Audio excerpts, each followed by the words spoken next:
नमस्कार, मी अमृता आकाश. आरोग्यम धनसंपदा मध्ये आपलं स्वागत. आरोग्यम धनसंपदा मध्ये आज आपण किडनीचे आजार व उपचार या विषयावर अधिक माहिती घेत आहोत आणि आपल्याला मार्गदर्शन करण्यासाठी आपल्या सोबत आहेत जहांगीर हॉस्पिटलचे ज्येष्ठ व अनुभवी नेफ्रोलॉजी विभागाचे प्रमुख डॉक्टर श्रीनिवास अंबिके सर. डॉक्टर, कार्यक्रमात आपलं स्वागत करते. नमस्कार. विषयाला आपण सुरुवात करणारच आहोत. त्याअगोदर आपण डॉक्टरांची ओळख करून घेऊयात.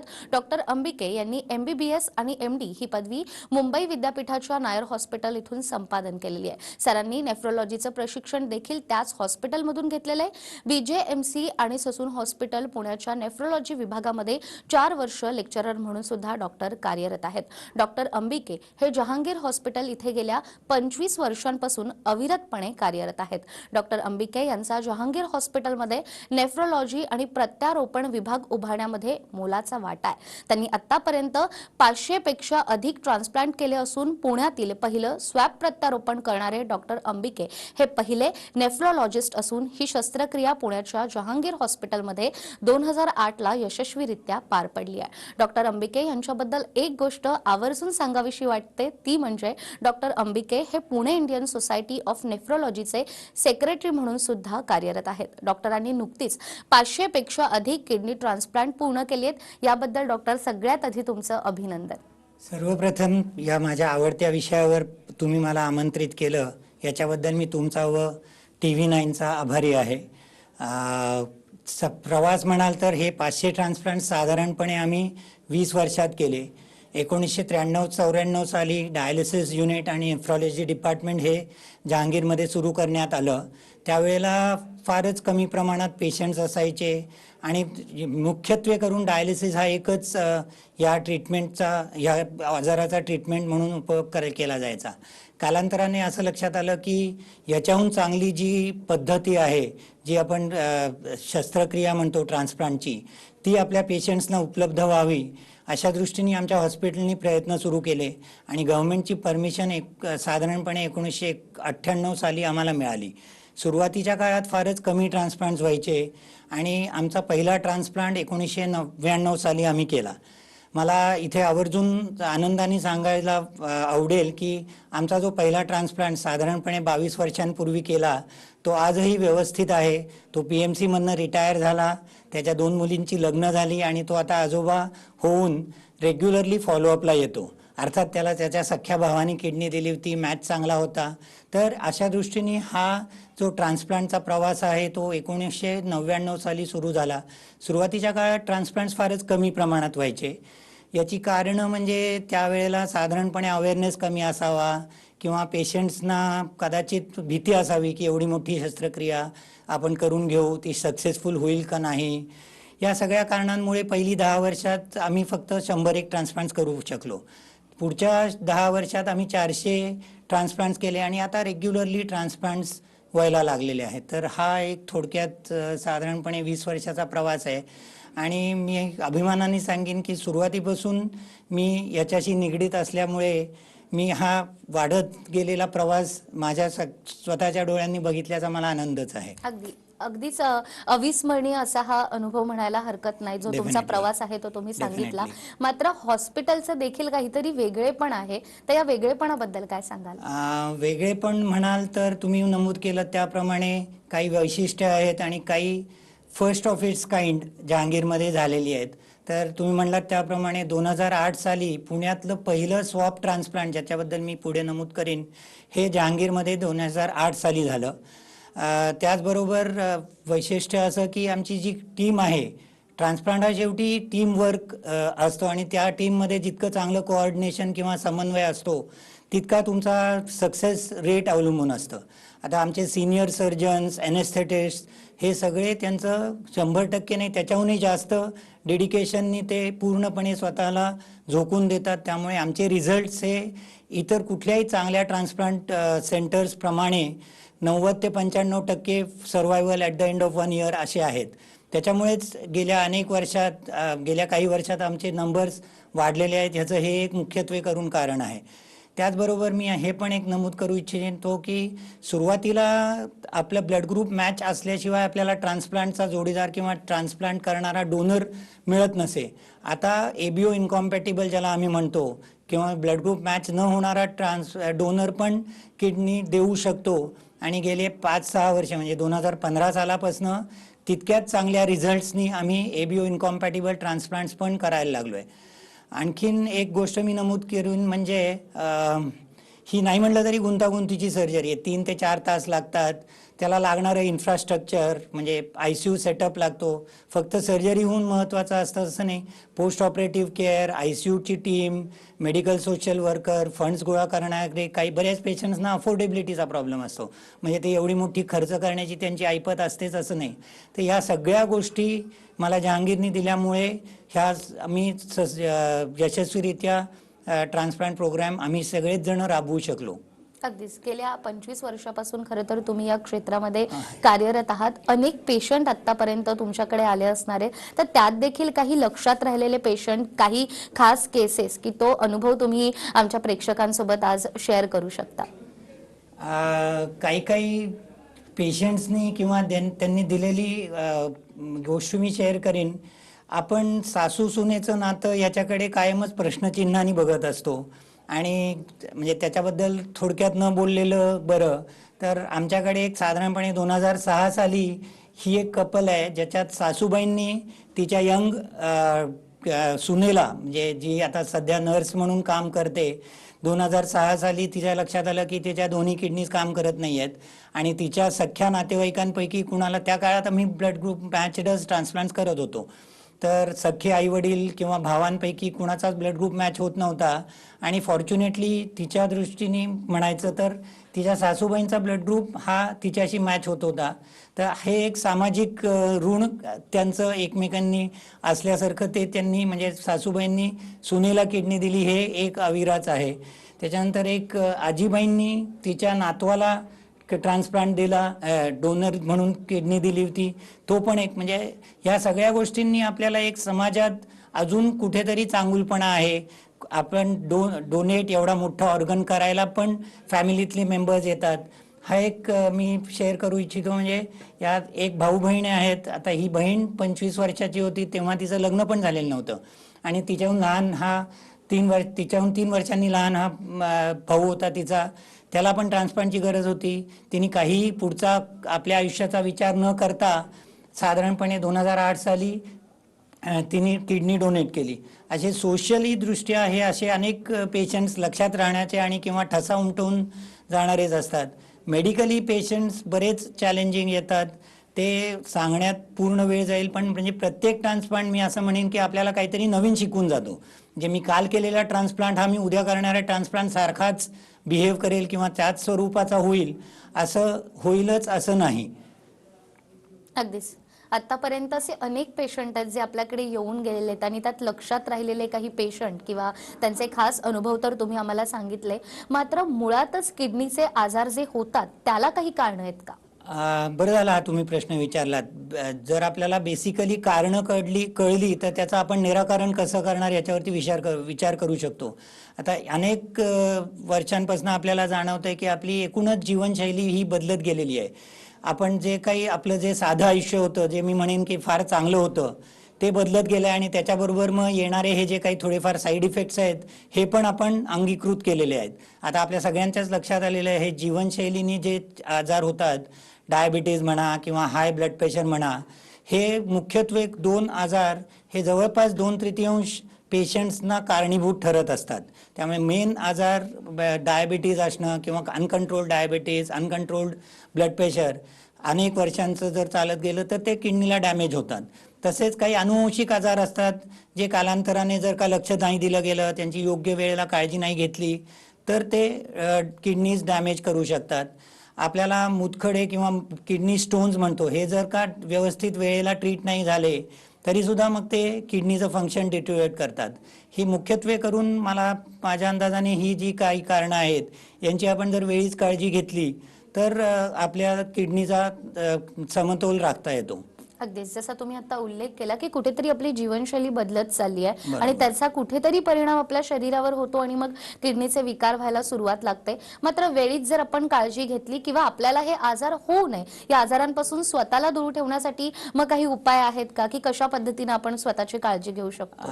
या प्रश्नाचं उत्तर मी 2 विभागात देईन. एक म्हणजे जो कोणी पेशंट आहे म्हणजे सर्वसाधारण माणसांनी काय काळजी घ्यावी, आणि ज्याला कुणाला समजा किडनीचा आजार ऑलरेडी झालेला आहे तर सर्वसाधारणपणे मी म्हटलं त्याप्रमाणे आपली जीवनशैलीवरती अत्यंत जवळनं आपण बघायला पाहिजे. ब्लड प्रेशर रेग्युलरली मॉनिटर करायला पाहिजे.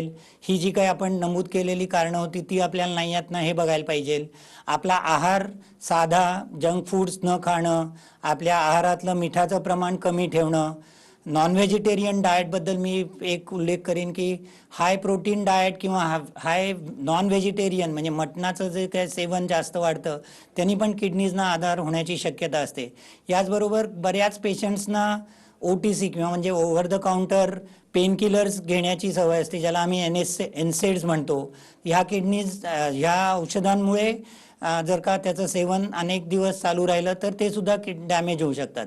हे झालं पेशंट्स किंवा हे झालं जे काय नॉर्मल लोक आहेत किंवा सर्वसाधारण लोकांकरता. याचबरोबर जर का समजा कुणाला किडनीचं डॅमेज झाला आहे किंवा किडनीचा आजार डिटेक्ट झाला आहे, त्यांनी वेळोवेळी सांगितलेल्या तपासण्या करणं, त्यांचं ब्लड प्रेशर वाढत जात असतं किडनीच्या आजारामुळे ते कंट्रोलमध्ये ठेवणं, डायबिटीसच्या लोकांनी वेळोवेळी युरिनची तपासणी ब्लड टेस्ट करणं, हे जर का नियंत्रणात ठेवलं तर आपला आजार हा वाढण्यापासून आपण निश्चितपणे हे करू शकतो. डाएटबद्दल तर मी सांगितलंच. सर्वसाधारणपणे नॉर्मल माणसांनी भरपूर पाणी पिणं, कमी मिठाचं आणि कमी नॉनव्हेजचं सेवन केलं तर ते किडनीला प्रोटेक्टिव्ह ठरतं. अगदीच. त्याचबरोबर किडनी फेल्युअर झालेल्या प्रत्येक पेशंटसाठी ट्रान्सप्लांट हाच एक अंतिम पर्याय असतो का? याच्या पलीकडे जाऊन देखील वेगवेगळ्या उपचार पद्धती आहेत की बाबा या पेशंटचं आपल्याला आता ट्रान्सप्लांट न करता देखील आपण त्याला बरं करू शकतो एका वेगळ्या पद्धतीनं? ढोबळ मनाने विचार करायला गेलं तर आपण किडनी फेल्युअर ही स्टेजेसमध्ये होत असते. बऱ्याच वेळेला पेशंट असाच एंड स्टेजमध्ये प्रेझेंट करतो जेव्हा त्याचे किडनीचं फंक्शन 10% कमी, ज्याला आम्ही एंड स्टेज किडनी डिझीज म्हणतो, असं असतं. पण जर का वॉर्निंग सिग्नल्सकडे लक्ष दिलं आपण तर स्टेज 1 to स्टेज 4 जे आम्ही वेळोवेळी तपासण्या करून निदान करत असतो, याच्यात पेशंटला डायलिसिस किंवा ट्रान्सप्लांटची गरज नसते. लेट स्टेज 4 किंवा स्टेज 5 याच्यात डायलिसिस किंवा ट्रान्सप्लांटची गरज असते. पहिल्या 3 स्टेजेसमध्ये आहाराचं नियंत्रण ठेवणं, पाण्याचं नियंत्रण ठेवणं, आपलं ब्लड प्रेशर आणि डायबिटीस कंट्रोलमध्ये ठेवणं, हे आम्ही ज्याला कन्झर्वेटिव्ह मॅनेजमेंट किंवा ॲग्रेसिव्ह मॅनेजमेंट सोडून हे आपण काळजी घेऊ शकतो. याच्या अगेन्स्ट जर का समजा कोणी अनफॉर्च्युनेटली जर का किडनी फेल्युअर किंवा एंड स्टेज किडनी डिझीजला पोहोचला तर ट्रान्सप्लांट व्यतिरिक्त डायलिसिस ही एक प्रक्रिया असते ज्याला आम्ही हिमोडायलिसिस किंवा पेरिटोनियल डायलिसिस म्हणतो. यांनी पण पेशंटचं फेल झालेलं किडनी फंक्शन आपल्याला रिप्लेस करता येत असतं. आता हिमोडायलिसिस हे सगळ्यांना माहिती आहे, ज्याला आपण बोलीभाषेत रक्ताचं डायलिसिस म्हणतो. ते मशीन रिलेटेड असतो. ह्या पेशंट जो आहे तो एक आमचा पेशंट डायलिसिस घेतोय, पण ह्याच्यात एक प्रॉब्लेम असा असतो किंवा एक त्याची कमतरता अशी असते की पेशंटचं आयुष्य हे त्या मशीनशी निगडीत असतं. त्यामुळे त्याच्या प्रवासावर निर्बंध येऊ शकतात. त्याला आठवड्यातनं किमान 2 किंवा 3 वेळेला सेंटरला जाऊन 4 तास डायलिसिस घ्यावं लागतं. ह्याच्या विरोधात पेरिटोनियल डायलिसिस ही पण एक अशी सुविधा आहे ज्याच्यात आपण घरच्या घरी डायलिसिस करता येतं. त्या पेशंटला सेंटरला जावं लागत नाही, तो त्याचं नॉर्मल आयुष्य जगू शकतो.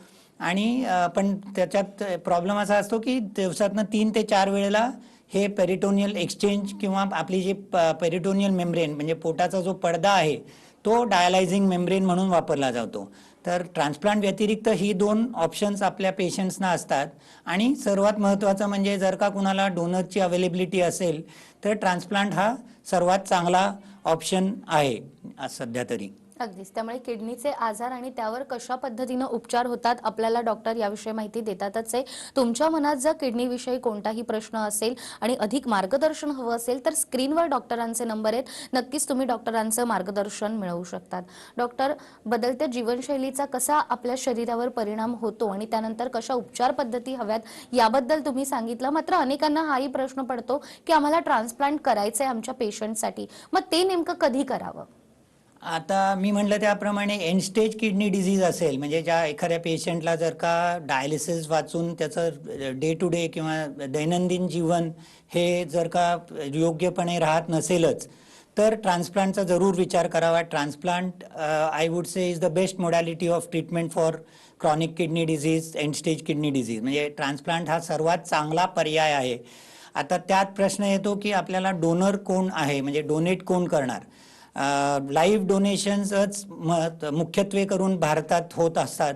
जवळपास 90% आपले जे किडनी ट्रान्सप्लांट्स होतात अख्ख्या भारतात हे सगळे लाईव्ह डोनर्स असतात. लाईव्ह डोनर्समध्ये रिलेटेड डोनर्सच कायद्याने, म्हणजे आपले जे ब्लड रिलेटेड किंवा रक्तातले जे नातेवाईक असतात तेच फक्त एकमेकांना किडनी देऊ शकतात. तर मग कायद्याच्या चौकटीत कोण किडनी देऊ शकतं, तर आई वडील, सख्खी भावंड, नवरा बायको एवढीच फक्त लोक एकमेकांना किडनी देऊ शकतात कायद्याने. आता ह्याच्यात त्याचे जरा विस्तार केलेला आहे आपल्या गव्हर्नमेंटनी, आणि एवढी लिमिटेड जर का हे रिलेशन्स जर असतील व्याख्या म्हणून वाढवून आपल्या गव्हर्नमेंटनी आजी आजोबा आणि सासू सासरे पण देऊ शकतात. तर जर का ब्लड ग्रुप मॅच होणारे असल्यापैकी जर का डोनर असेल तर डेफिनेटली ट्रान्सप्लांट हा केव्हाही चांगला हे आहे, ट्रीटमेंट पर्याय आहे. अगदी सर, ज्याप्रमाणे सर आपल्याला सांगतात आहेत की किडनी ट्रान्सप्लांट हा एक उत्तम पर्याय आहे. योग्य डॉक्टरांचं जर आपण मार्गदर्शन घेतलं तर नक्कीच आपण किडनीच्या या आजारांवर मात देखील करू शकतो. या विषयासंदर्भात आपण डॉक्टरांकडून आणखीनही माहिती घेणार आहोत एका छोट्याशा ब्रेकनंतर.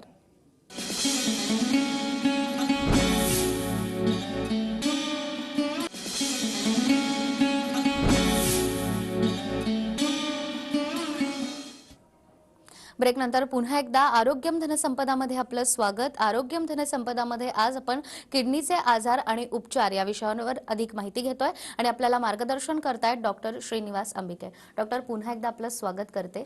ब्रेकवर जाण्यापूर्वी जसं तुम्ही सांगितलं की ट्रान्सप्लांट केव्हा करता येऊ शकतं, मात्र ज्या पेशंट सोबत ऑलरेडी ट्रान्सप्लांट झालेलं आहे मग त्या पेशंटचं आयुष्य नेमकं कसं बदलतं, काय बदल होतात त्यांच्या आयुष्यात? मगाच्या प्रश्नाबद्दल एक मी थोडंसं आणखीन एक ॲड करू इच्छितो.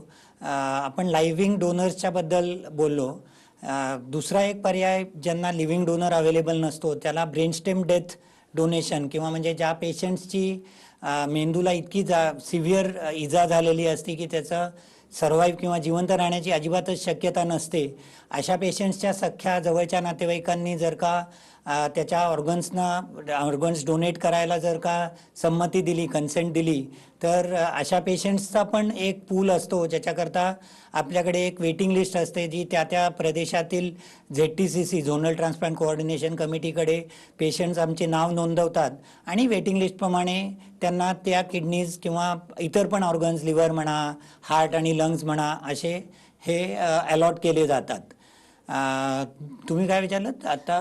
किडनी ट्रान्सप्लांट आयुष्याचं म्हणाल तर मग पेशंटच्या आयुष्यात एक ड्रास्टिक किंवा आमूलाग्र बदल दिसून येतो. सर्वात महत्त्वाचं जे पेशंट जाणवतं म्हणजे की इथून पुढे त्यांना जे काय त्यांचं मशीनशी निगडीत किंवा हे जे अवलंबून असलेलं आयुष्य असतं ते पूर्णपणे बंद होतं. डायलिसिस त्यांचं पूर्णपणे बंद झालेलं असतं. त्यांच्या डायटरी रिस्ट्रिक्शन्स किंवा पाणी पिण्याच्या प्रमाणावरती जे रिस्ट्रिक्शन्स चालू असतात ते कमी होतात. आणि साधारणपणे 1.5 ते 2 महिन्यांच्या कालावधीनंतर तो जो काही आधी करत होता तो व्यवसाय करू शकतो.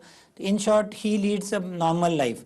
आता याच्याबरोबरच काही काळजी घेणं आवश्यक असतं, जे मी नमूद करून की आपल्याला ही जी आपण बसवलेली किडनी असते ती चालू राहण्याकरता किंवा ती आपली शरीर रिजेक्ट करू नये याच्यासाठी आम्ही ज्याला इम्युनोसप्रेसंट्स किंवा रोगप्रतिकार शक्ती कमी करणारी औषधं देत असतो. जाणीवपूर्वक रोगप्रतिकार शक्ती पेशंटची कमी केली जात असते. त्याच्यामुळे पेशंटला इन्फेक्शनची किंवा संसर्ग होण्याची शक्यता असते. म्हणून मग पहिला 1.5 ते 2 महिने पेशंटनी ती काळजी, अर्थात नंतर पण काळजी घ्यावी लागतच असते, पण पहिले 3 महिने ही काळजी घेणं अत्यावश्यक असतं. त्यामुळे बाहेरचं खाणं किंवा ज्याच्यामुळे आपल्याला कुठल्याही प्रकारचा इन्फेक्शनचा संसर्ग होऊ शकेल.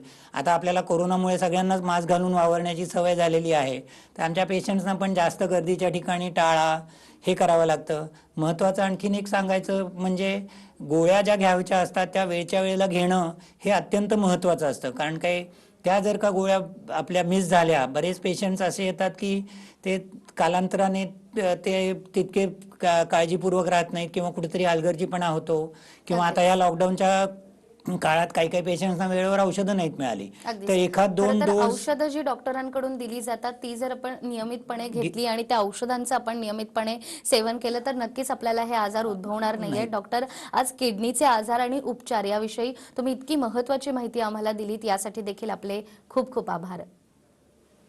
त्याचबरोबर आरोग्यम धनसंपदामध्ये वेळ झाली आहे इथेच थांबण्याची. पुन्हा भेटूया एका नव्या विषयासह. तोपर्यंत नमस्कार.